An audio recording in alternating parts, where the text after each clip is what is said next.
Liberation Movement with the President, Federal Republic of Ambazonia and Secretary of State for Communications and IT on the IG's unwavering position on topical issues with pre- and post-analysis from Tar Padiking, Lady Casey, Onye Okpala, Star Smart, live and exclusive on ABC Amba TV.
Good evening and welcome to this special State of the Liberation Movement with the President and the Secretary of State of the Federal Republic of Amazonia, hosted by Undaunted.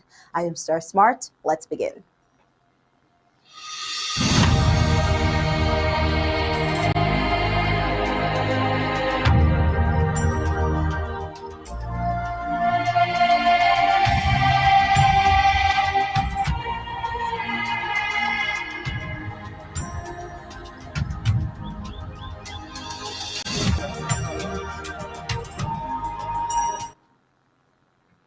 For over 2 weeks now and counting, there has been divergent views and proposals amongst internal as well as external stakeholders.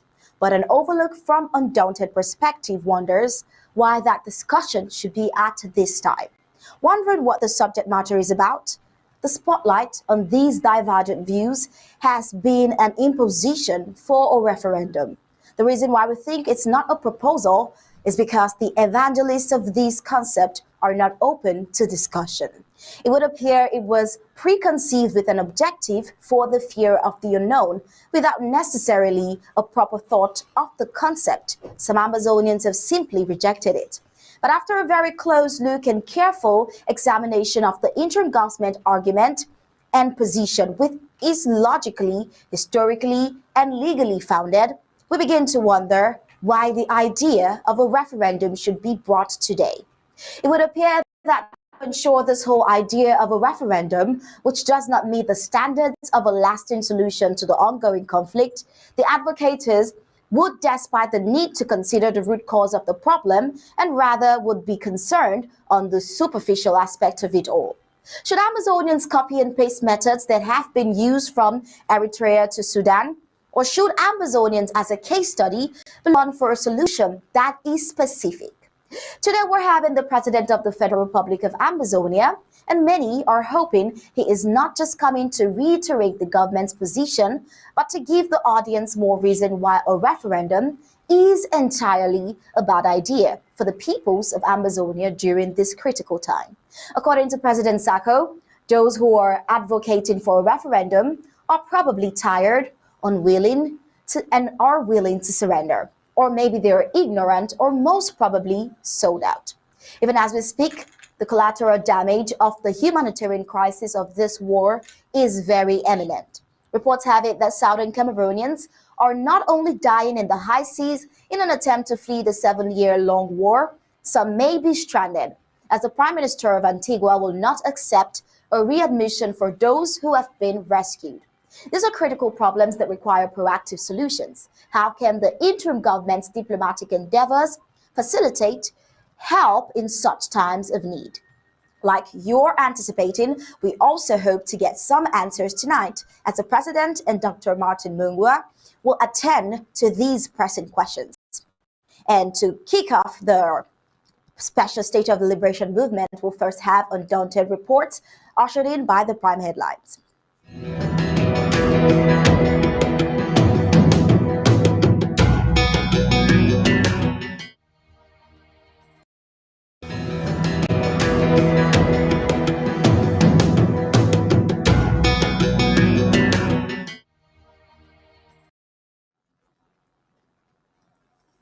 Well, these are the prime headlines for today. Well, from yesterday, Ambazonians boycott the Labor Day celebration. Well, the ARFs brings back home ammunitions from La Republic to Cameroon on day. I'm sure you want to find out all that happened. Also, a 24-year-old has developed an AL assistance app for learning. One more Ambazonian meeting in Yaoundé. The plight of southern Cameroonians, Ambazonian war victims, continues to increase. And of course, from the foreign scene, Japan joins the list of nations in battle over Africa. Russia claims 480 Ukrainian soldiers killed, 200 tons of ammo blazed. Well, let's get into the news in detail.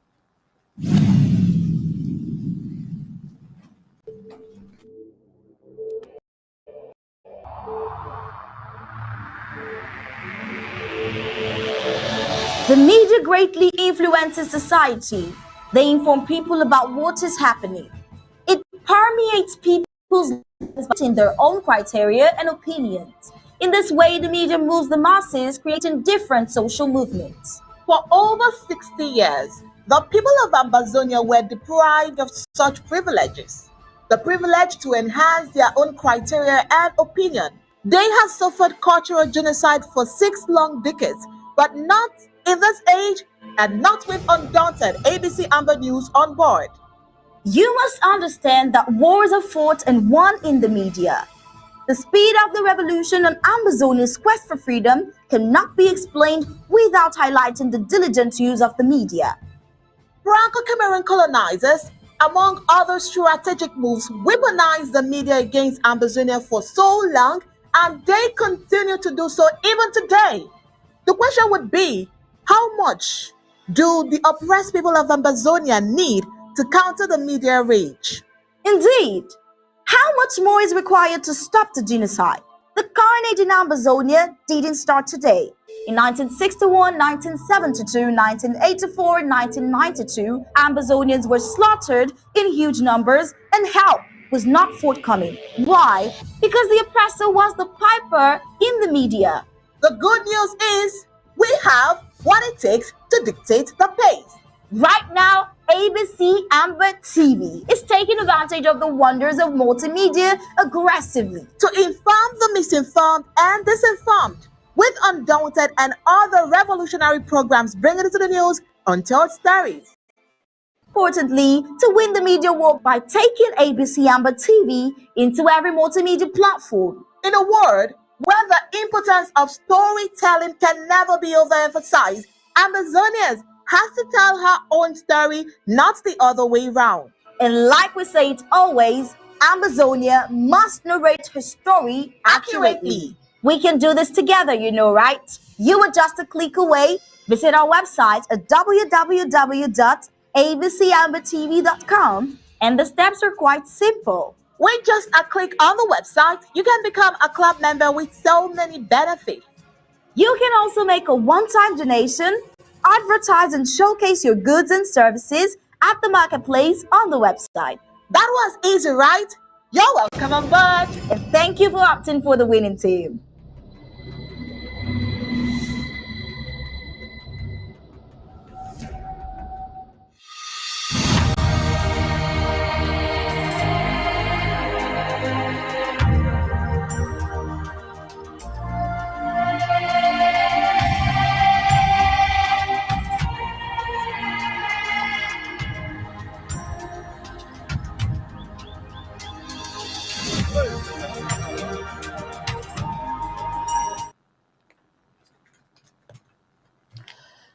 The Interprofessional Labor Day for the year 2023 has come and gone in Ambazonia, and it was a non-event, but for insignificant persons who showed up under tight security by the colonial La Republique du Cameroon military to protect their greed. In a land with a devastating effect of war like Ambazonia, survival is more occupying than engaging in a celebration with people enjoying peace in their different corners. As far as the colonial Republic of Cameroon's government is still around and coordinating, nor of such events in Ambazonia is worth commemorating. The question is, how can a person laid off duty or a person whose house or business has been burnt down by La Republique of Cameroon colonial forces be celebrating the Labor Day? Well, while you're thinking about that, we will begin the full briefings of Undaunted tonight. I am Uni Opala. How are you doing today? Very well, Onyi. Good evening, Ambazonians. Well, on May 2nd, today, 2023, in Bamenda, the chief town of the Midland zone of Ambazonia, it is back to life with business going on as usual. The return to normalcy of actions today is different from that of yesterday, Monday, May the 1st, 2023, observed in the world as the International Workers' Day, which was a lockdown in the entire Ambazonia. Servants of the colonial La Republique du Cameroon government in Bamenda converted at the Commercial Avenue for a shadow of celebrations under tight security from the colonial La Republique du Cameroon military officers. Look at how buoyant the town of Bamenda is today. One will wonder where all the people and mobility of objects were yesterday. Well, the streets on Monday, May 1st, were ghosted with quarter playing grounds flooded with participants. The street today in Bamenda from Veterinary Junction to Amon Mizam, just like in any other street, are flooded with people and different engines, with all struggling to make ends meet. Now we understand what it's like. Well, while the world was still commemorating the International World Workers' Day because their socio-political climate favors such, it was a working day for the mountain lions of Sako Amazonian fighters. Of course, now to the ousting of the colonial La Republique du Cameroon occupational forces from southern Cameroon's Amazonia, there is no need for any celebrations yesterday. A bigger and more reasonable celebration is ahead of us after the statehood of the former British Southern Cameroons, also known as Amazonia, after it is being restored. While La Republique du Cameroon sponsored supported celebrations was going on in some main towns in Amazonia under tight security, Amazonian fighters of FACO stepped out to say no. La Republique du Cameroon security in Amazonia cannot be broken. Mountain Lions of FACO yesterday, May 1st, 2023, triumphed over La Republique du Cameroon colonial forces and returned with war guns and other valuables from La Republique du Cameroon forces. Now, where was the tight security that they boasted of? Now, the Mountain Lions of Sako in Amazonia yesterday, in May 1st, 2023, had an easy ride over their neighboring La Republique du Cameroon military, harvesting big. The Amazonian fighters of Sako harvested 4 AK-47 rifles, gun-proof jackets, and other ammunitions. Now, in this video that we'll be playing, the fighters sent a clear message to neighboring La Republique du Cameroon government that its talks are no match to the strength of the Amazonian fighters. Well, in their words, they said La Republique du Cameroon cannot fight Amber, was their stony declaration made by the fighters in the video.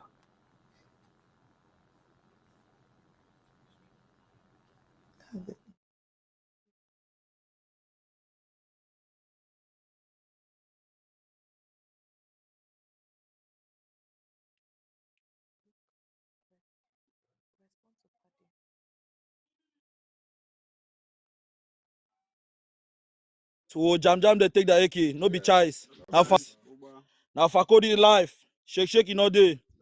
Fako life.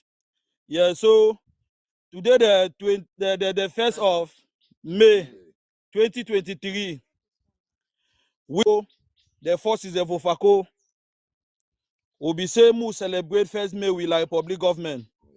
So we thank God because God know the sleep. I wait till the way the Almighty God will give we the forces there for Fako. Yes. We thank God. So now wait till the way Fako don't do am. No be so. No be so. The fi fight Amber. Like public fi fight Amber. Like public fi fight Amber. Shake in all day. So FM Sagat and Major General Sky una place a day. And all the commandant them. And all the commandant there, they make that waka. Una salama the day up. Yes. We talk say wait every shaking tree is a target, no be so. Yes. Fako don't decide and not turning back. Who no go, no. They say person way white, not supposed chop your soup under fan, no be so. Una place a day. Yes. They say celebrate me now where they are alive, no be so. Una place a day. Yes.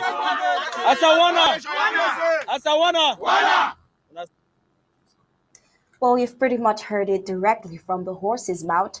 The fighters acknowledge the present success in the mission is thanks to God, and the materials they have vested, according to the speaker in the video, are thanks to God as well. The speaker, knowing fully well that yesterday was the International Workers' Celebration, says they celebrated their Labor Day over the La Republique du Cameroon's military with the victory they recorded. All right, moving on. No matter how the La Republique du Cameroon government has tried and is trying to render Ambazonians useless, God is making Ambazonians go from height to height. The educational system of Ambazonia has been hijacked by the colonial La Republique du Cameroon government. This is disruptions, the inborn talent in Ambazonia by some means that can only be termed divine intervention. Compensating the resilience and honest nature of Ambazonians, they are always finding a means to manifest. Now, a young Ambazonia, 20 years of age, from Batibo, one of the red zones in Ambazonia, as the war is concerned, has developed Dimoli, an app to aid learning in crisis moments. The more La Republique du Cameroon oppresses, the more Ambazonia is strong and developed. Well, getting into the full details of this particular report, the 20-year-old Anglophone who developed an AI assistant to help students affected by war and school closures, Mba Javis, was in his final year of high school in Batibo, in Momo County of Ambazonia in 2016, when war broke out in Cameroon's two English-speaking regions, the Northwest and Southwest. The war shattered lives, businesses, and institutions. As these are obvious, his school was not exempted. Mba, who was 1 year away from writing the Cameroon General Certificate of Education, ordinary level, had to stay home for 2 years due to battles between La Republique's military and the Amazonian Restoration Forces. Now, Mba explains that there were no signs of classes resuming in Batibo, so he moved to Bamenda, the chief town of Amazonia, Midland Zone, which was relatively calm. He enrolled in school and obtained his O-level and advanced level educations. While the 20-year-old was later admitted to study computer science at the University of Boyer, Atlantic Zone, and while he was there, he started looking for ways to solve the problem he had encountered in 2016. The outcome was the Dimoli, an AL assistant study app. He goes on to say, my motivation to build Dimoli came from my experience. I couldn't go to school every day due to insecurities. At that point, the situation is not any better, and a lot of students are unable to go to school and attend classes.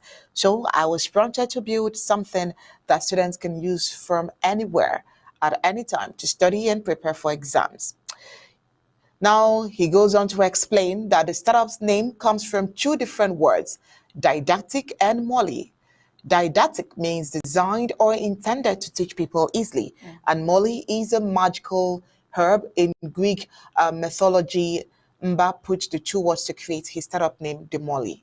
Well, in his explanation, that meant the app was easy, designed to teach people in a way that would make them understand things like magic, he said. According to Mba, Dimoli can provide accurate answers if the user asks a question with enough information, including the specific subject or topic the question is coming from. So he says basically the more information the user provides, the clearer the answer the AI assistant gives. At 14, Mba began teaching himself computer programming in C++. 6 years he has worked for several companies at home and abroad as a software engineer, building software products mainly for mobile and the web, with some having artificial intelligence functions. Well, in 2019-2020, Mba was a finalist at Africa's annual Google Code, a programming contest. In 2022, he was also among the winners of the Cameroon's ICT Innovation Week Challenge, organized by the Cameroon's Colonial Ministry of Post and Telecommunications. It took him 4 months to build Dimoli. Well, after downloading the app from the Google Play Store, a student needs an email account to complete their registration before using it. Now, this he explained. Meanwhile, currently, the app has over 6,300 registered users. The feedback from them has been great. They say they enjoy using it a lot.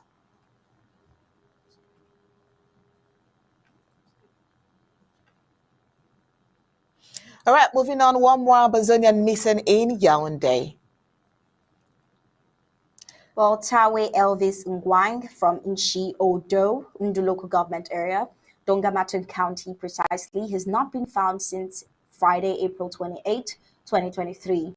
He is a motorcycle rider and lives in the Nkomo neighborhoods in the colonial capital. He was last seen on Friday at night at about 11 p.m. Amber time and hasn't been seen till today. Not even his motorcycle has been seen as well. Yaoundé is the most unsafe place in La Republic for Amazonians fleeing the wars.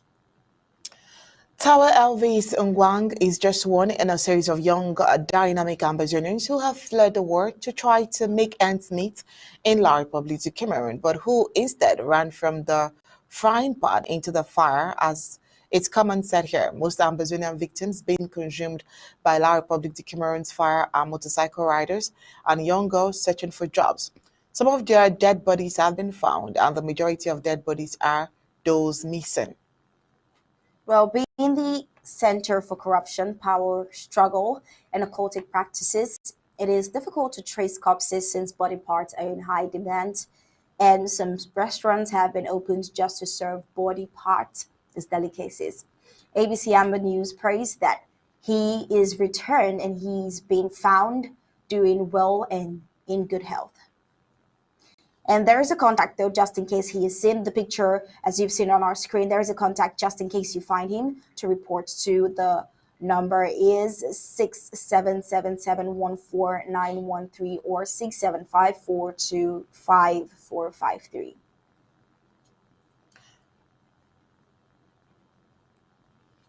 All right, moving on. Rescued Southern Cameroonian migrants won't be allowed to re-enter Antigua, says the country's PM. Reports reaching ABC Amber TV says the Prime Minister of Antigua and Barbuda Gaston Brown has confirmed reports that migrants from the Southern Cameroons who were rescued from a recent boat disaster will not be allowed to re-enter the country. Now, why bring them back when they are likely to smuggle out of the country again, said the Prime Minister in an article written in his own publication. Well, his comment confirmed a recent statement from the government of St. Kitts Nevis, which indicated that Antigua and Barbuda had reneged on its previous promise to accept the refugees back into the twin island nation. Over 1 month ago, on March 28, 14 migrants, all Southern Cameroonians, along with 2 Antiguans, were rescued after their boat capsized in water offshore St. Kitts, en route from Antigua to St. Thomas in the United States Virgin Islands. The government of St. Kitts and Nevis continues to pursue workable and diplomatic solutions as it is its duty bound to do so. The statement from the neighboring country's Ministry of National Security added. Meanwhile, all but one of 9 people who fled the detention facility outside Deserteur on Thursday has since been located. They were among some of the survivors of fishing vessel La Belle Michel, which ran into difficulty while dangerously overcrowded with 30 passengers. 3 bodies were pulled from the sea, but more than a dozen more still missing and presumed dead. Well, they were among hundreds of Southern Cameroonians, refugees fleeing conflict back home, who arrived in Antigua and Barbuda late last year on charter flights from Nigeria. And the plight of Southern Cameroonians fleeing the 7-year genocidal war continues while the world watches tens of thousands die innocently.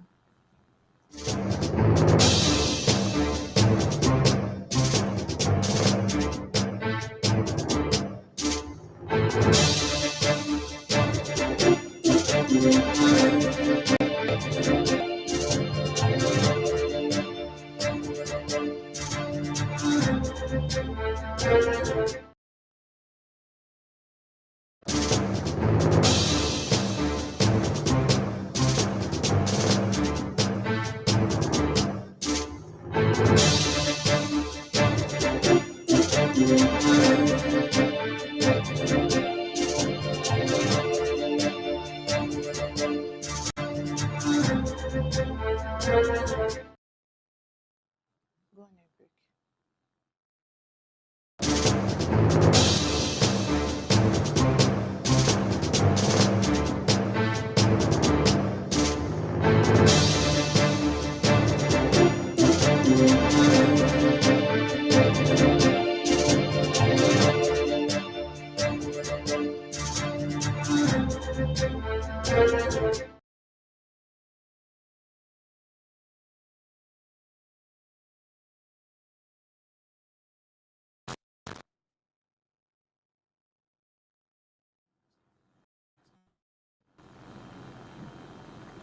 Japan's prime minister is on an African tour. He arrived Monday, May 1st in Ghana, the day before he was in Egypt. He is set to visit Kenya and Mozambique. The prime minister of Japan arrived at the Kotoka International Airport in Accra, Ghana, and is expected to hold a bilateral discussion with President Nana Akufo-Addo. Egypt's President Abdel Fattah al-Sisi welcomed Fumio Kishida on Sunday, April 30th. After a meeting with the Secretary General of the Arab League at the institution's headquarters in Cairo, Kishida held talks with Egypt's leader. El-Sisi detailed the topics per the agenda during a press conference, saying, "We reviewed the challenges the international arena is witnessing today, in particular the massive economic repercussions left by the Ukrainian crisis on developing countries that exceeded what the coronavirus pandemic caused in terms of a rise in inflation rates, energy and food prices, and expectations of a deadline in the growth rates." The discussions came as Japan is to host the G7 summit scheduled on 19 to 25th May. Well, the Japanese Prime Minister regards cooperations with global South countries as vital for upholding what is called the rules-based international order. The trip is also a bid to respond to China's expanding military and economic influence in the region. Well, Kishida told reporters before his departure that I hope to engage in discussions on the situation in Ukraine and other international issues and reinforce our collaboration. African nations rely on Russia for energy supplies and depend on China for economic aid and investment. On Sunday, Kishida met with Egyptian President Abdel Fattah al-Sisi to discuss the ongoing conflict in Sudan, the war in Ukraine, and rising energy and food prices. Japan's G7 summit, South Africa's excluded. Kishida's tour comes just 3 weeks ahead of the Groups of 7 G7 summit in Hiroshima, his hometown. At the summit, Kishida aims to garner international support and solidarity for Ukraine and its plight caused by Russia's invasion. On the 17th of April, Bloomberg website reported that Japan had invited the African Union to the upcoming G7 meeting in Hiroshima. That is to take place between 17th to 19th May. Well, traditionally, it is South Africa that is represented as an observer during G7 meetings. The Japanese government, which is hosting the G7, decided for its version of the summit to invite the African Union instead of individual countries from Africa. This is the South Africa presidency. This is what he said. And therefore, the president of Comoros, who is the current chair, will attend the G7 plus meetings and not South Africa. Among the reasons behind Japan's move, the reluctance by South Africa to censor Russia's invasion of Ukraine during recent United Nations General Assembly votes and Pretoria's hosting of War Games in which Russia and China took part. Worthy to note is that Japan is increasing involvement in Africa. It's not new. In 1993, Japan started the Tokyo International Conference on African Development. The conference, it was aimed at promoting high-level policy dialogue among African leaders and their development partners. The process, now in its eighth edition, emerged after the end of the Cold War in an era of aid fatigue among donor countries and was critical in regenerating strong donor interest in Africa, according to Fletcher Tembo of the Overseas Development Institute. On 28 March 2022, Japanese Foreign Minister Yoshimasa Hayashi held talks with ministers from 50 African nations. Amongst all, he said announcing Japan's commitment to increase cooperations with Africa was another point he made. We talked earlier about China, Russia, the US battling over Africa. Right now, that list has increased with this recent development. While France is losing its grip on Africa, the battle over Africa just got tougher.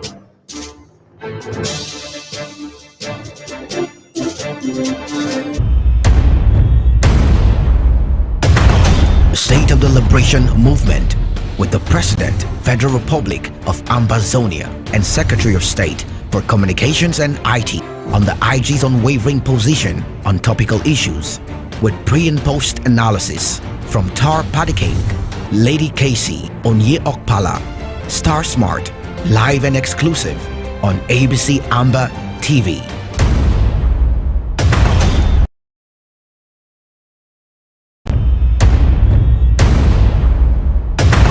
State of the Liberation Movement with the President, Federal Republic of Ambazonia and Secretary of State for Communications and IT on the IG's unwavering position on topical issues with pre and post analysis from Tar Padiking, Lady Casey, Onye Okpala, Star Smart, live and exclusive on ABC Amba TV.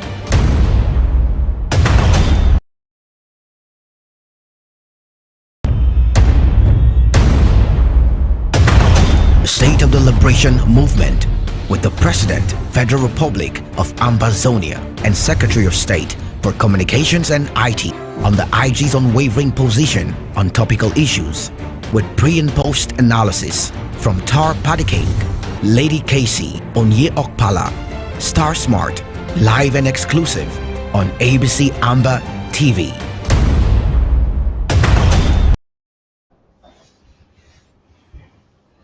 Good evening, fellow Ambazonians, ladies and gentlemen. You're welcome. We're not going to have the pre-analysis because it would appear the president is almost already ready as we endeavor to get him fully connected. I'm calling on those who are watching on us from all our social media platforms to continue to share. We have Dr. Mungwa in the studios. I'm sure he has a statement to present, and then he will welcome the president for I would say for a friendly conversation. So stay tuned. I encourage you to keep on sharing. Good evening and welcome, Dr. Mungwa. Thank you. A good day, Ambazonia, and welcome to this very special program with the President. Today, I'm here not as Secretary of State, but as probably the anchor person to interview the President under this new program we call Fireside Discussion with President Sako. One more time, Thank you for being part of this program, and I would like to take the occasion to thank ABC, Amber TV, and the crew for doing a remarkable job since the beginning of the year. I know I've been absent for a couple of months, but that proves to the point that even in my absence, ABC television can still carry on. So my presence is just like a symbol of our government. But these are people who are, professionals, and they can do the job without my intervention. So once again, I would like to thank the crew, the ladies who anchor this program, and all those who have been doing everything behind the scene to make sure that information gets to the home front. Today, I'll be talking to the president on topical issues, and I hope that it's going to make a difference, because there's been a lot of talk over the past couple of months as to what the future should be like, or what route we should take. So today I'm going to clear the air when I give the president the occasion to speak directly to Ambazonians. Now, welcome, Mr. President, and thank you for taking time off your very busy schedule to have an interview with ABC TV. Over to you, Mr. President. Mungwa, thank you for having me. Okay, right. Okay. So before we begin, on behalf of the Amazonian people, we extend a 21-gun salute to our mighty restoration forces who, under your leadership as the commander-in-chief, continue to show restoration forces who are continue to show bravery and gallantry by degrading and neutralizing a well-trained 56-year-old military that has clearly squandered well-meaning support, training, and millions of dollars from the Israelis, the British, the French, and even our host country, the United States. 2022 was a year of great turbulence, a litmus test of our identity, and a stress test of our resilience. But the IG and our valiant restoration forces have great news for the international community. 2022 was indeed the year of triumph of our restoration forces over the ragtag army of La République du Cameroon all over Amazonia. It was a year of triumph of the IG and the Amazonian people over our sorry distractors. Triumph over La République's well-funded but futile and failed attempts to destroy the divine wishes of the Amazonian people through the use of proxies or blacklegs, coup plotters, and hired spoilers. They are all sorry for themselves. That was not all. There was the Quebec monologue. A monologue is what it was. It could not lead to anything new. The Hudson Institute gathering under the auspices of the former Assistant Secretary of State for African Affairs, Honorable Thibault Nagy, was yet another gathering. As you know, freedom of association is a right which is protected under the Constitution of the United States. We also learned that a similar meeting holding in Europe, Christian stakeholders meeting, sponsored by La République's Ferdinand Ngongo, failed even before it started. God alone knows what the word stakeholder means here. Ambazonians are smart and can clearly see that the international community is struggling and looking for possible entry points and how to handle this hot potato. So far, things are not yet working. I believe we will see more and more gatherings, which are indeed responding to the difference our valiant restoration forces are making on the ground. The only difference is coming from the valiant restoration forces, from what the valiant restoration forces are doing. If anyone had any doubt about the importance of our ground game, I think it is now clear. We must remain focused on supporting them. On the other hand, in a highly acclaimed VOA interview, you were rightfully referred to as the leader of the Southern Cameroon people. Ambazonians and the international community can judge for themselves. This was followed by your participation in a Commonwealth Roundtable discussion on April 24th as the keynote speaker. Unlike any of the so-called leaders, you have always articulated the wishes of the Ambazonian people in these diverse audiences. From your vantage point, what the Ambazonian people would like to know is, what is the real state of our liberation and a war of recognition, Mr. President? Yes, Secretary of State Mungwa, thank you for having me again. I think this will be our first time of you anchoring me and putting the questions to me. You have been the mouthpiece, answering these questions. So I know I will try my best when the teacher when the best student becomes the interviewer. So Ambazonians, thank you for having me again here. You know, the enemy has not declared victory. You're asking about us. The enemy has not declared victory. That means we are victorious. That is what we set ourselves up to do, to stop the genocide, to deny them victory, the bullies, the annexationists, the right to govern our territory. We govern our territory. We say when it should be open and when it should be closed. We are still in charge, and it will remain so until we get recognition. The truth is that um, we have passed through a very turbulent period, and we have prevailed. I want to say the Ambazonian people have prevailed. They prevailed in the fight to distinguish between light and darkness, the truth and lies, the white and the black. And that confusion and the shadow and the darkness that is they cast over Amazonia is completely, we have conquered it this far. So I can tell you that uh, cohesion has come back on the ground. Um, um, Commitment has come back on the ground, and we are doing everything we can to make sure that we reignite and get back to where we were in 2021 of the best year of this struggle. That is what we are engineered already, and it is going to be so before the end of this year by what we are doing and what we have planned to do. I think this year will only be compared to 2021. God willing and God helping us. Our forces on the ground have not lost the morale. Even those who were deceived and came back to their senses, they are now more energized, more determined to succeed than ever before. You know, when you have deceived somebody for a while and the person took everything you said for the truth, the day he understands that you lied to him, you radicalize that person against you. And that's what has happened to all the manipulators who try to manipulate our forces on the ground. Now they have realized that those were hirelings.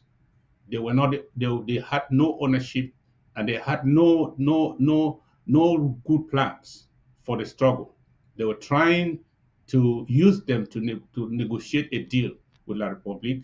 They said all manner of lies they could not prove, and they deceived them. They lured them to their side and abandoned them in the middle of waters. So, with that same determination, they have decided to fight. We have a very wonderful relationship right now with the fighting forces on the ground.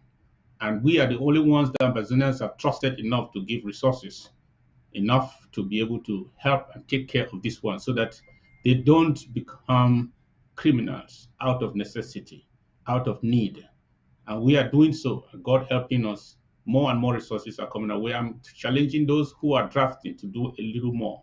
Let us continue to do more because the hope of Amazonia depends on action, those who keep the action, not those who keep the talking. Thank you, Mr. President. Just to follow along those lines, the IG believes in a plebiscite, which is consistent with our independence, which we gained on October 1st, 1961. However, some Ambazonians are pushing for a referendum as a means to gain independence for Southern Cameroon's Ambazonia. Would you please kindly explain the difference and why it is critical to take a stand at this point? Yes, a referendum is called upon by the people because they want to express their will on an issue, and it is organized by the authority of a nation, so that, and it is used to effect constitutional changes within the country. When they are doing a major constitutional change, the authority of any country can consult the people in a referendum on that issue, and whatever the vote is, if the yea wins the vote, that change will be effected. It is considered law already if the people have said so. We the people. That's the highest expression of we the people. So it has constitutional power. A plebiscite, on the other hand, does not originate from the people. It originates from authorities who want to sample opinions on an issue in order to make a decision. It does not originate by a popular demand for it. For example, the United Nations is an authority. When the United Nations wants to take a decision on something, they may ask for a plebiscite in order to determine the position of the people, and what decisions are right to be made. It does not come from the people. It all comes from authority. In a country can also organize a plebiscite where it is not necessarily a constitutional issue, but they want to make a decision, probably a shift into a certain direction, and they want to sample opinions. They can organize the authority can call for a plebiscite on an issue without popular demand from the people. That is why the results of a plebiscite are advisory in nature. They advise administrators to take a particular decision. But the results of a plebiscite are law in themselves. They have constitutional flavor. Matter of fact, they are constitutional. So that is why I say that we are not part of La Republique, that we need a constitutional referendum to determine if we can be carved out of La Republique. If we were part of La Republique, like it was in the case of Eritrea, which was part of Ethiopia, or South Sudan, which was part of Sudan. If we were part of one big country in a de jure union as one country, and we desire the people of our own part of the country decide that they want to be, that can only happen by a constitutional change, which will be done through a referendum, because the vote of the people will have a constitutional power to separate that country and carve new boundaries. But we are already independent, granted by the United Nations Resolution 1608. There is no de jure union with La Republique. The de facto union, which another word is the informal union with La Republique, was dissolved by La Republique themselves. So we have restored our independence. We have only affirmed our independence. So why should La Republique give a referendum? And why should we beg for a referendum from the United Nations? To what will be the purpose of that referendum? To determine if we are independent? Does it make sense? No. Rather, if the authority of the United Nations want to consult our opinion on where the people stand, and in order to determine whether to support us or not, they can call for, because a plebiscite is not necessarily supposed to be a popular demand from the people. No. They can use their authority to call for a plebiscite, which is to sample the opinion of the people of the Southern Cameroon since the last plebiscite, that they voted and opted to join with another country that did not join with us, so that they make a determination on what to do with us, whether to support now or in future, or whatever they want to do with that. It's advisory. It does not engage, it does not change the law. It does not change the fact that and the records. A plebiscite will not change the fact and the record. But those people who are talking about giving us a referendum to determine if we are, that will determine if we will be independent or not. One, they have recanted their claim that we were independent. They have denied Resolution 1608. They have agreed with La République that we are the northwest and southwest regions of Cameroon, and that we are only seeking for separation as a separate country. We are begging for it, and therefore we are asking for a referendum to determine if that will be so or not. You see how illogical it is. That is why we, in our context of an independent nation that was annexed and has been restored, cannot talk of asking for a referendum from anyone, unless we are subscribing to the theory that a country can have independence twice.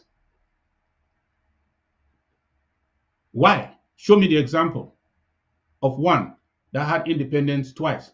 United Nations granted them independence, then they tried to join, and then they came again, and then they gave them another opportunity to be independent. When Gambia separated from Senegal, having been an independent country, separated from the Union of Senegambia that they created, were they given a referendum? That is even a state where there was genuine joining. So I don't even know which example can compare that of Ambazonia, because even that one was a de jure union. But ours, where is the joining? Let me give you an example. If a man says that I married this woman, and the man said you did not marry me, and the man goes and sues that woman to court for divorce, and the woman said, I cannot come to court because I'm not married to you. Why should you sue me for divorce? And later on, the woman decided to come to court to judge, to agree for a divorce, to appear for a divorce hearing. That is an acknowledgement that she lied in the first place. She was married. She was just in denial. So finally, she has acknowledged the fact that she was married and needed a divorce before she can go. We are independent. We don't need a law and any political action to declare us independent. That is the fact. All the international stakeholders agree, and many of them voted for that independence. So what is going on? I cannot understand what is going on with these people. The only thing that has taken place is that the people who just suddenly abandoned the claim of restoration, the only thing that may have happened is that they have decided to join La République. What do I mean by joining La République? When you agree with somebody, you have joined that person.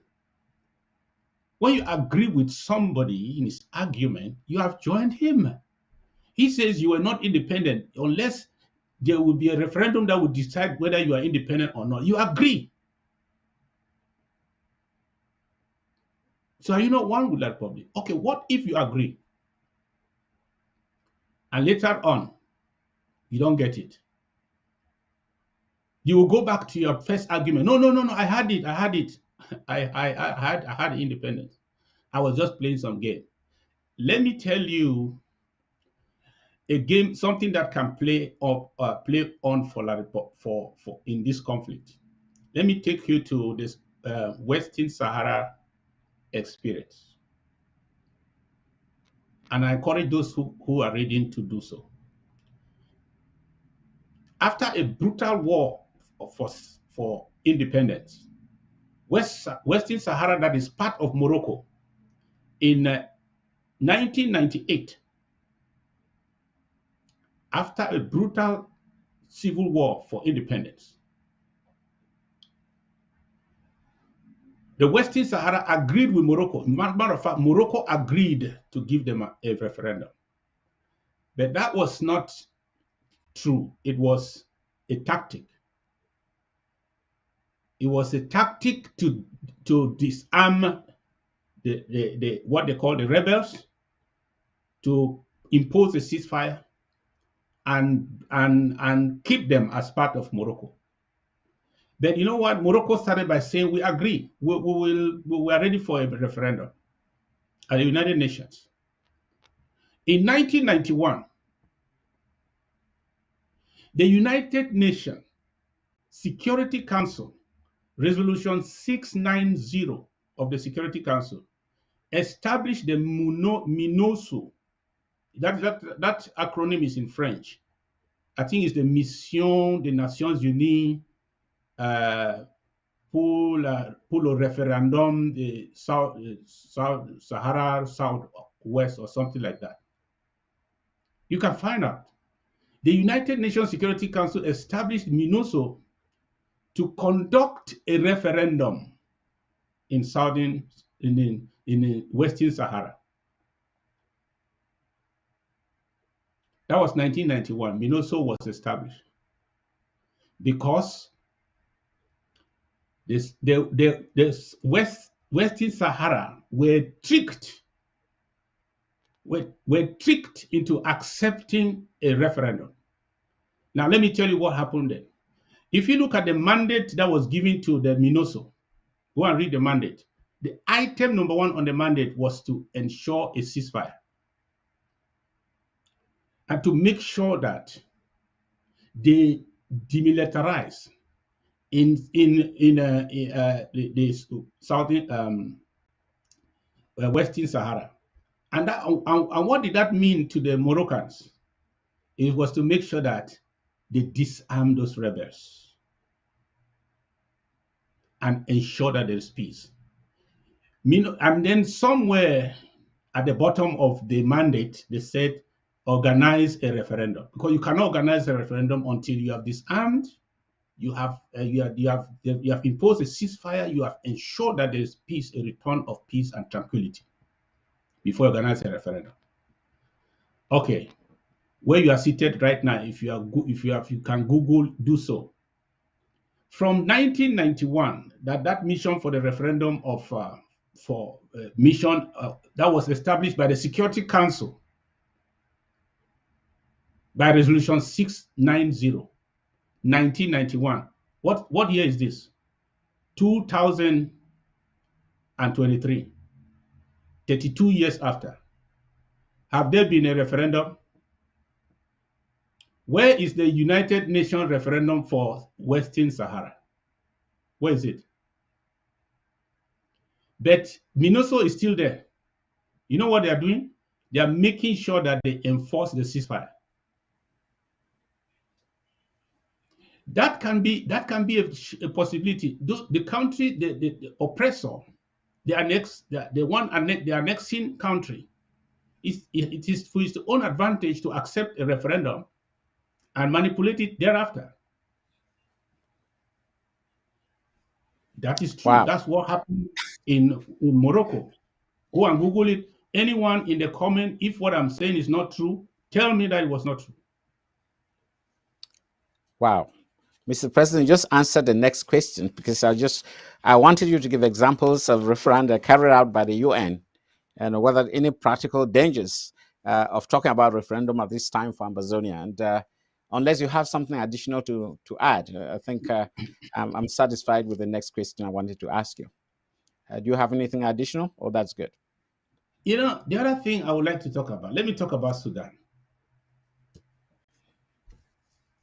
South Sudan fought a brutal war after about 20 years. And you know, the United Nations always comes in at the end. They don't come at the beginning. When the United Nations shows up, it means the problem, in fact, it means that the lines of victory have been drawn. That's when they show up. That is why it is our duty to fight. Until the lines of victory are drawn, you will not see them. They came to the Southern Sudan in 2005, and there was agreement to organize a referendum for Southern Sudan. Do you know when the referendum took place? It took place in 2011. That's why I told you people that those people are dreaming of a referendum that, oh, when they just say referendum, by next year we'll just organize one, we'll just go and vote and win. That did not work well. It took 6 years because they have to impose a ceasefire, they have to demilitarize, they have to do resettlement, they have to do reconstruction, they have to do registration, then they have to do campaigning on the referendum questions and so on, then organization. 6 years with all the support. And one thing with the South Sudan is that United Nations was involved before a referendum was born. Before a referendum was determined, they were involved. I want somebody to begin to show me to the extent to which the United Nations is involved now. So those 6 years, those people are asking for a referendum. The only authority that is involved now is La Republique. I don't see the involvement of United Nations. If you accept the principle of a referendum, you will get it from La Republique, because La Republique is claiming, and with the support of most international stakeholders, that we are part of their country. So when you have accepted the principle of a referendum, La Republique will say, yes, I agree. They will use the trick of Morocco and say, we agree, but we are the ones to do the referendum. And we will start arguing in our camp. No, we cannot agree that you will do it. It's another people who will organize it. You cannot organize it. Then they say, no, if you don't want it, then there's no referendum. And when they get to that stalemate, some of these people who don't even know what we are doing, they will still be divided again. No, let them have it. Let them organize it for us. We know what to do. We will handle it. We will make sure that they don't rig it. These same people will be divided. La Republique will have their way. They will organize it. And you know, anything La Republique organizes in the name of an election, it is won before it is organized. And then let me tell you the example of Eritrea. The United Nations showed up for Eritrea after Eritrea won in 1991.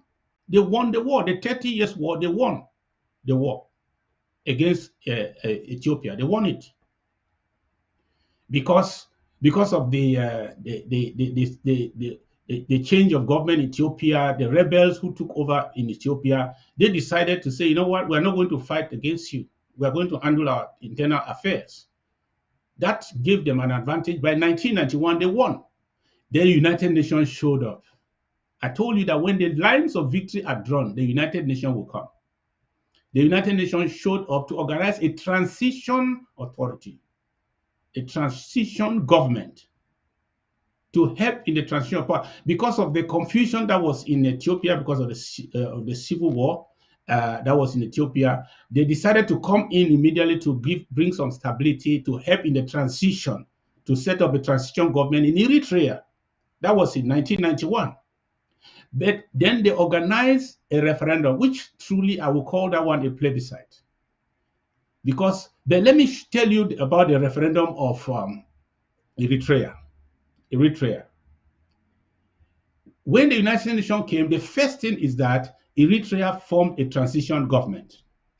Number two, Eritrea defined who is a citizen of Eritrea, because there were hundreds of thousands of Ethiopians in Eritrea, hundreds of thousands, if not millions, who were born there, who lived there as part of the country for years. So they first of all defined who is an Eritrean. Today, who has defined that? Who will define it? La Republic will define who is an Ambazonian, right? Because there is no constituted authority inside Ambazonia. As we speak, people are talking of referendum. Eritrea had to define who is an Eritrean, and number two, establish the voters' registers. It was not Ethiopia that established it for them. They established it. And they conducted that referendum. The United Nations only supervised the operations. And they voted with more than 98%. Yes. Some stupid 1.5% or 1.60%, 6% voted no. I don't know whether they were Eritreans, whether they were Ethiopians who were hiding in Eritrean garments. So they voted overwhelmingly. Then they were granted a de jure independence. That means it became legalized now. The United Nations came there to legalize their independence. They were already independent by 1991. By 1993, that referendum process was just to grant them some de jure, some legal recognition, so that the United Nations can recognize them and so on, as they did. We have to fight. If we fight, the United Nations will come. At least they will come. They did so in Eritrea. After 30 years, they will come. They did so in Sudan. After 20 years, they will come. The ball is in our court. Thank you, Mr. President, for this exhaustive response to these questions. And I'm going to continue. I mean, what do you think is the motivation for people who have started talking about referendum at this time? Are they under some type of influence? What do you think, in your judgment, is their motivation? The U.S. never talked about it. I think there are many possible reasons. I cannot really think for them. But I think that some people are acting out of ignorance of what our struggle is all about. And ignorance can be excused because it can be cured by learning. Some people may actually also have become tired, and they are looking for a way out. And they cannot say, you know what, we'll surrender to La Republic. They have to find a way. They have to coin it in a way, because accepting a referendum actually means you are saying you're no longer fighting for independence because you don't even have it in the first place.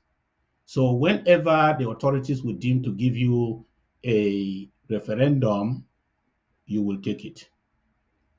So if you say it, so that's exactly what you say when you abandon the restoration argument and you go for a referendum. So once you have accepted a referendum, you are at the mercy of whoever will grant you that referendum. And what if you, first of all, the person say yes, and then later on he says no?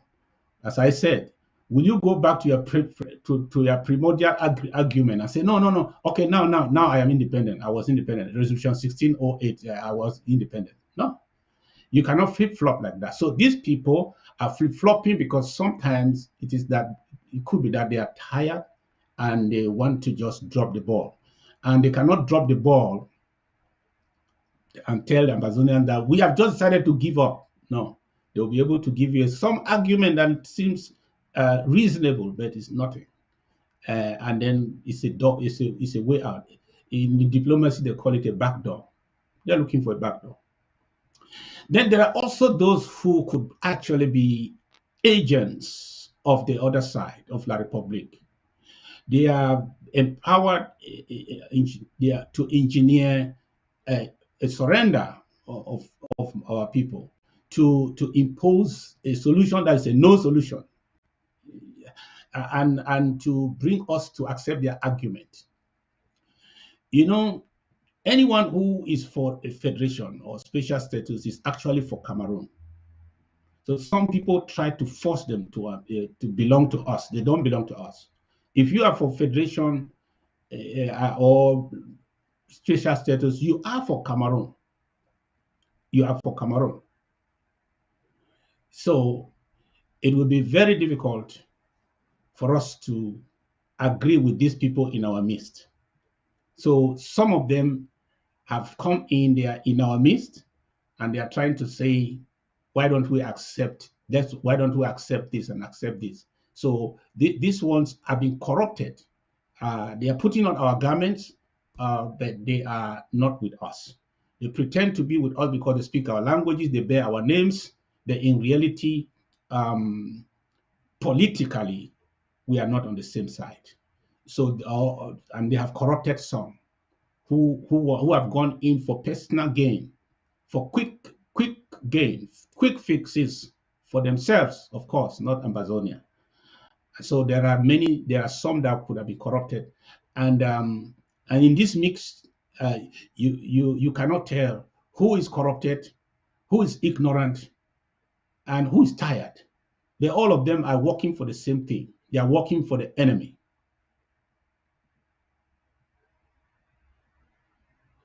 Interview with ABC Amber Television, Honorable Tibonaj stated that the history of Amazonia is only good for scholastic endeavors.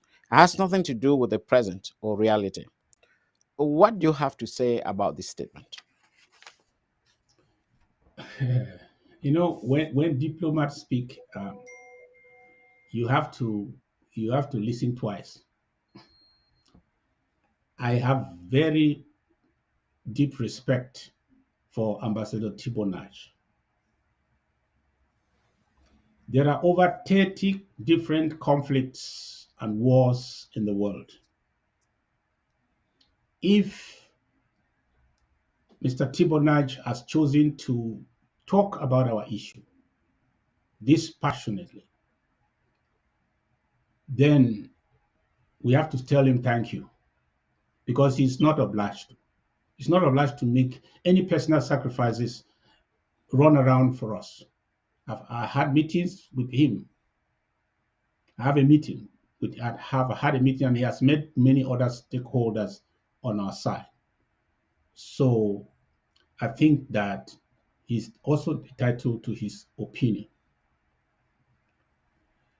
Our history is important.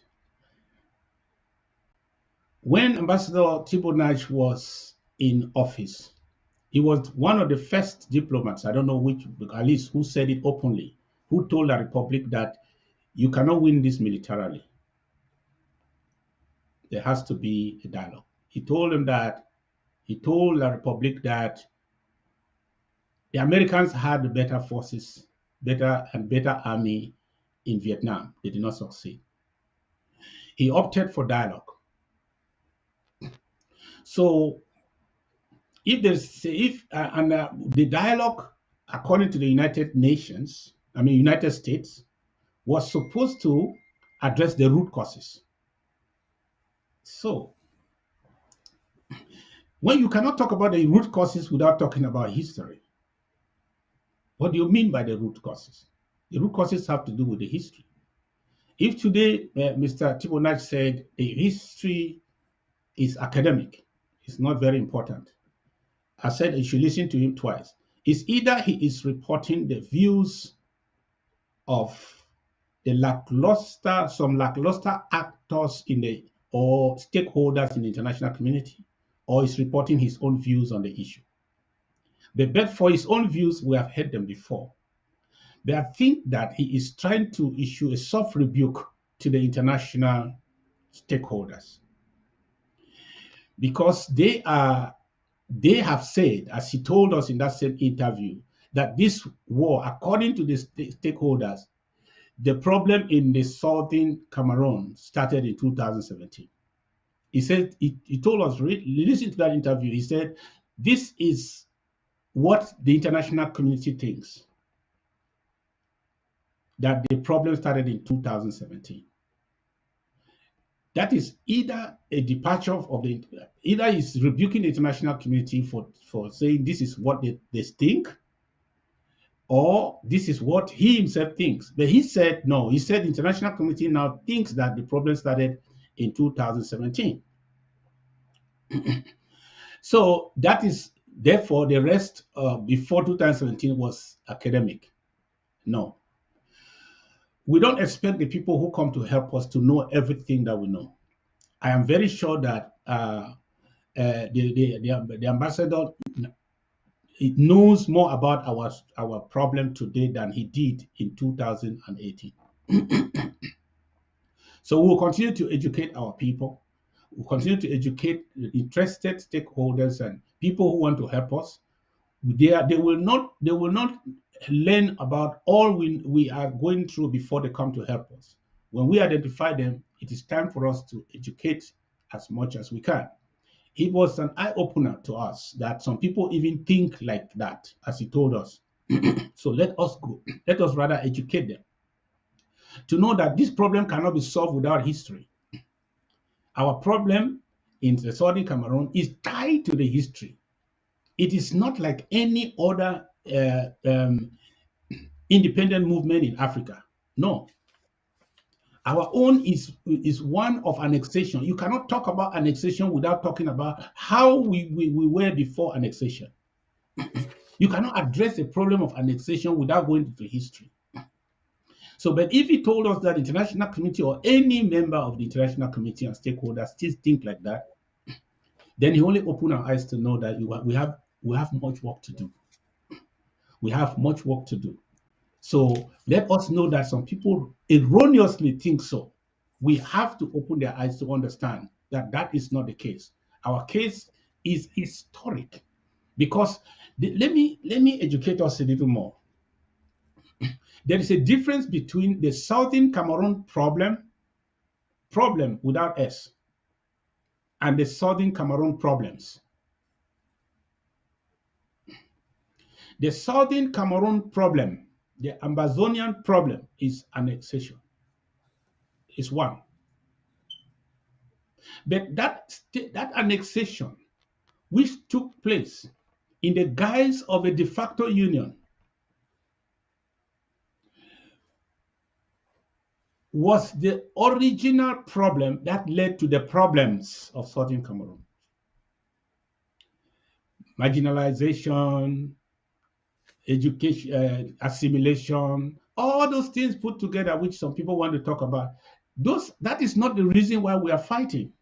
We are fighting against annexation. There's some actors from some stakeholders who don't understand the difference between the problems of southern Cameroon and the problem of the southern Cameroons. The problem of the southern Cameroons is why we fight. We are not fighting because of marginalization. It's one of the problems. In other words, one of the offshoots of the problem, one of the effects of the problem, one of the consequences of the problem of annexation. So that's not where we are fighting. We're not fighting for positions. We're not fighting for a system of government. We're not fighting for our resources. They are stealing. We're not fighting for because we are marginalized. We are treated this and that. No, those are the problems, and there are many. And some of those problems can even be the same, can even be happening in other parts of La Republique. We are fighting because of the problem of the southern Cameroons, which was annexation.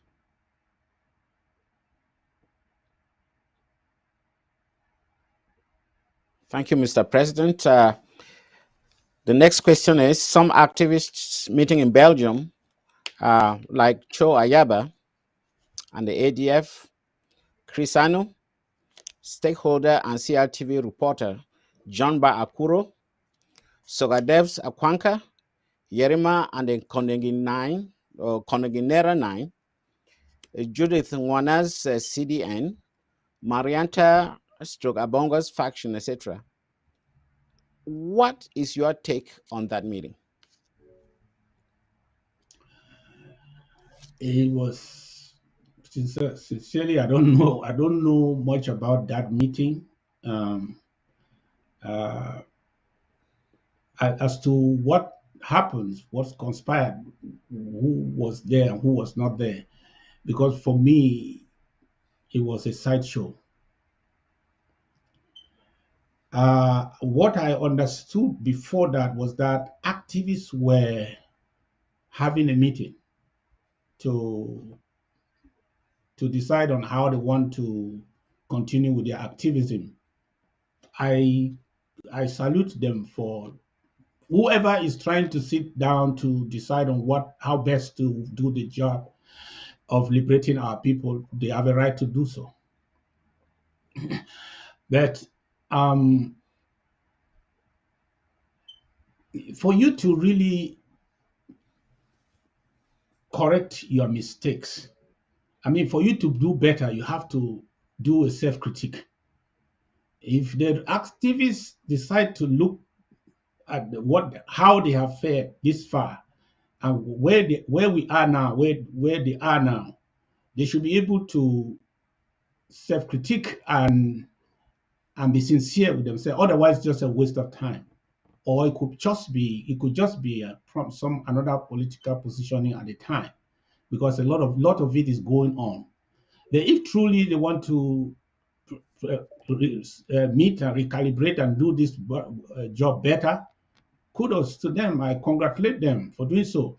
But if you have not understood, if you have not realized why you failed yesterday, there is little chance that you are going to succeed tomorrow.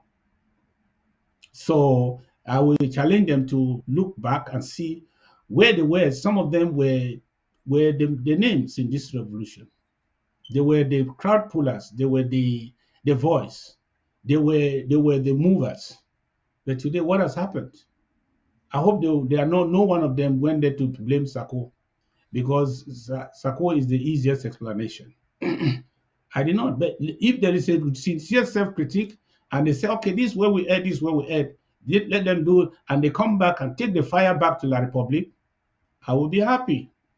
But if they are just re-strategizing to see how to do best what they failed to do yesterday, and which they tried it and did not succeed, then you cannot be doing the same thing over and over and expect a different result. Right. The reference to stakeholders is creating a lot of anxiety at the home front. So please, can you make the distinction between stakeholders and actors, so that the Ambazonian people should be rest assured that we are the actors and not just stakeholders? Okay. Thank you, Senator Mungwa, for that question. Every conflict, ours is a conflict. It's not a crisis. There's a difference between a crisis and a conflict. In a crisis, you have everybody. Everyone is a stakeholder. Teachers are stakeholder. Every group is a stakeholder. Everyone that has something to do in that crisis is a stakeholder. Those who are affected by the crisis are stakeholders. But in a conflict situation, you have two categories of actors, and ours is a conflict. It's a war. In a war situation, there are two kinds of parties. You have stakeholders and you have actors. Stakeholders are all those people who are affected directly or indirectly by the conflict. They are stakeholders. Those who are involved in any way or are affected by that situation, who have stakes in that situation, are stakeholders. In other words, by extension, every Ambazonian who is a freeborn of Ambazonia is a stakeholder in this conflict. But the actors in a war are not just stakeholders. They are the people who are actually behind the fight. Those who are fighting, the belligerents in the war situation are the actors. You may not be able to stop the guns without the actors. You may not be able to resolve the war without the actors. You can resolve the war with the actors.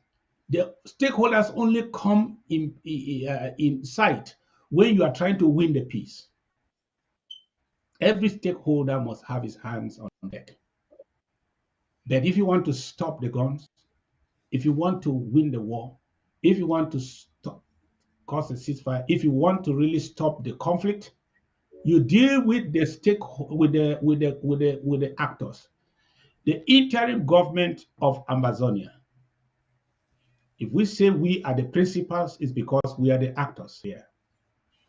We are not just some stakeholders, and anyone can be one. We are the actors. Those who are interested to end the war through justice, they have to start here. I think the international community is not confused.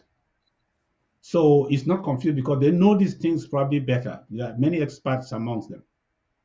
They know that you want to get to resolve a war situation, you must bring the actors primarily on the table. Stakeholders may accompany them or not, but we have to end the war before we can win the peace. Thank you, Mr. President. I'm getting to the end of this interview. This war has been going on for 6 years, thanks to the determination of a valiant restoration forces. What is in the mind of the international community? It seems to me that things will take their course, and our legitimate right to self-government or independence, resilience, and determination to succeed remains intact. In fact, we always say this, shake no day. What can you say to them to raise awareness about the urgency of our problem, just like that of the Ukraine, Sudan, and Ethiopia, etc.? You mean to say to the international community?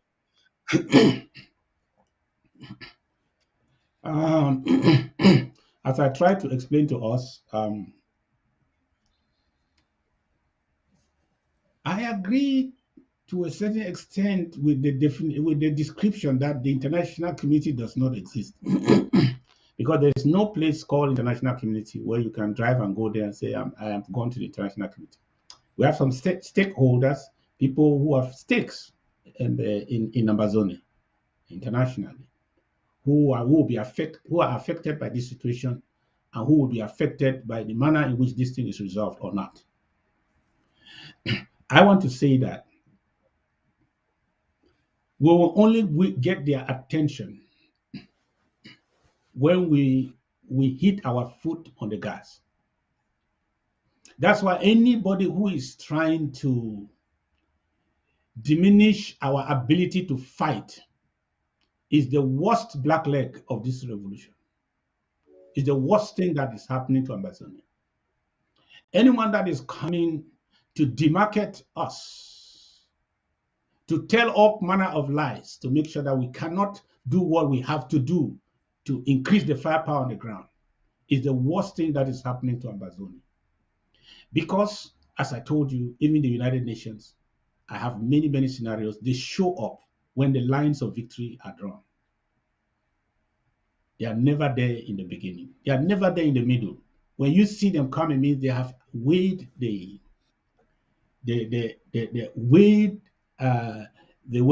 odds, and they have seen that clearly this thing is already done. They come there to help to, put order and bring legitimacy and so on.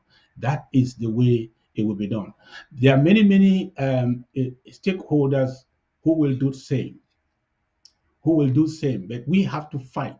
It is time for us to fight to make sure that we fight and control our territory. The international community might come in late, just like in Somaliland. They are not yet there. The Somaliland have been enjoying their independence fought for. Who told you that the international community will not come? They will come. Wait and see. They will come. So our first and major assignment is to fight against annexation, stop this genocide, take back our territory, and God is on our side.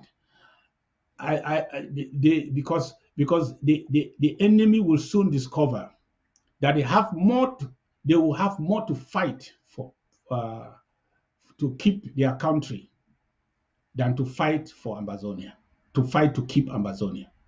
So this is our chance to up the game, step our feet on the gas, and continue to fight. And I want to assure you that, as I told you in the town hall, they are not winning. They are not. They want to wish the war away. You cannot wish a war away. They are doing everything using propaganda, telling lies to themselves and believing those lies. They are not winning anything. If there is anything that is happening, they are drowning. That country is drowning. And when the country, like a bank, starts to drown, everybody starts looting. The authorities start looting, and that's what is happening. The looting is going on to tell you that they don't have confidence in the future. So everybody wants to loot now and guarantee their future elsewhere. To tell you that they are crumbling. They are crumbling. Very soon, their civil servants will not be paid. I can tell you that. If this trajectory continues very soon, they will not be paid. They are spending about 6 billion plus, and that's the official figure that has been published. 6 billion on the war every month. How much reserve do they have to spend like that? Even their military, they are being frustrated because the allowances are not coming. And I want to assure you that very soon they will not have even enough for those who are putting their lives on the line to fight to keep Amazonia by force. So how much would they use for their development? To keep their embassies all over the world. They will start shutting down some of their embassies very soon.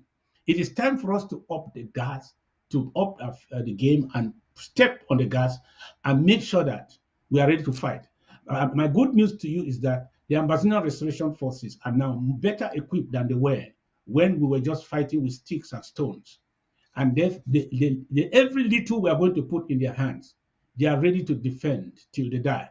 Because they have made me to understand that they are fighting to be recognized. They know they are already independent. We are already independent. Thank you, Mr. President, and I'm very happy that at least you made a statement about the state of La Republic economy, which it certainly cannot sustain this war for long. If you travel down the streets of Yaoundé and Douala, you see the urban deprivation, and it's very clear to the fact that this war is not sustainable. And I'm sure that's why the international community gave free advice to La Republic that this is time to stop the bleeding. But of course, you have the hawks who believe that they must keep their control over Amazonia, and that is definitely not going to happen. My final question to you, Mr. President, before I probably open the floor for any Ambazonian or anybody who's been listening to this to ask you, is do you have any message for Southern Cameroon's Ambazonia? Oh, everything I've said here is my message to the Southern Cameroonians. Those who are hiding away from the reality. Those who will not accept that title in the open, and those who will. But all of us have one common denominator. We are the sons and daughters of the Southern Cameroons. We were not created to be the slaves of the Bulu Beti clan. We were not created to be their slaves. They are not better than us to have the right to colonize us so that we come begging for crumbs from them and even begging them to let us go. Come on. God created us to be a free people. And unto our generation is given the responsibility to make sure that is fully actualized. We cannot hand over that responsibility to the next generation. The generation of Foncha thought for a while that they should just let go. Another generation will fight. This generation is that generation that has come to fight. And we are bound to fight. If this is why we were born, so be it. We have to bequeath a free Ambazonia for our children and our children's children. That is our responsibility. If you are alive in any part of the globe, and for you, God has given some resources, and in all that you do, you don't fight for the freedom of Amazonia, it means you have chosen the slave status for you and your children's children. And those people who think that if we surrender, our children will be better off, you are naive or selfish. I challenge you to do the right thing. One day we shall die. Some of us are past 50. I want to say that in the next 30 to 40 years, some of our names shall be on tombstones. But after that, what do you think will be remembered? Nobody will go to your account and look for the money that is there and write against your name on and publish and say you were a great man. They will only remember what you did for others. And this is the greatest assignment we have for others, the people of the Southern Cameroon, now and in the future, to bequeath for them a free homeland that they call our own. Our names, some of us may not be right there, but our family will remember that my father fought, my mother fought, my sister fought, my brother fought. We are the ones who fought. They were the ones who fought. And may God bless the people of Amazonia. Thank you, Mr. President. And I'm sure there will be a lot of talk about this fireside discussion after we are off the air. I really thank you for being part of this discussion, for opening this session. You've been on the offensive since the new year, and I have been with you all the time. And I know the challenges that you face on a daily basis. I'm very happy that we'll be fighting along each other behind the scene. And sometimes people don't even know what is happening behind the scene. And I'm happy that you took time to come and talk to the Ambazonian people. I think this is the official end to this interview. And I think I would like the floor to be open if the Ambazonians or anybody who wants to ask questions about two or three questions which we can table to the president to answer. Over to Paddy there.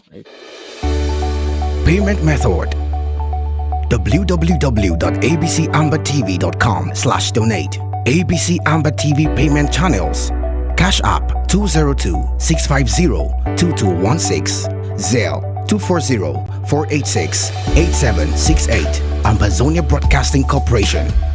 PayPal payments at abcambertv.com. Contact us today. info@abcambertv.com. Facebook ABC Ambazonia. You can call us on 124-048-68768, www.abcambertv.com. Payment method. Well, that was amazing. Press Sec, maybe you want to make a comment while we put the numbers. I think the president will take questions for the next 30 minutes or so. While we get the numbers up, you heard it, and I'm sure you want to make some comments. Amazonians will be reading your questions, and those who can call in, start calling now, so we can have the president answer you. Okay, thank you, Paddy, for having me here, and greetings, fellow Ambazonia and those Ambazonian sympathizers that have been watching us across the globe. Thanks for joining us on this special program, State of the Revolution, with the President and the Secretary of State for Communication and IT. That was such a very clear and a very succinct um, question and answer session with the president. I'm hoping that Amazonians were listening